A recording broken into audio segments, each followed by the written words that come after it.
Samantala, maagang kinuha ng mga guro sa Las Piñas sa mga balota na gagamitin para sa eleksyon ngayong araw. At may report si James Agustin ng Super Radio DZBB.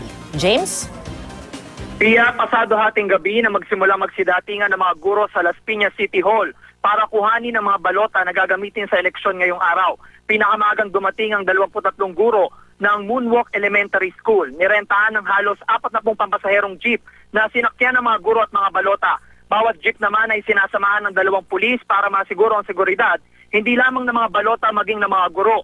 28 ang polling center sa Las Piñas City at aabot sa 304,311 ang rehistradong botante. 6 ang naglalaban sa pagka-alkalde, 2 sa pagka-vice-alkalde at 19 naman sa pagkakonsehal sa 1 at 2 distrito ng lungsod.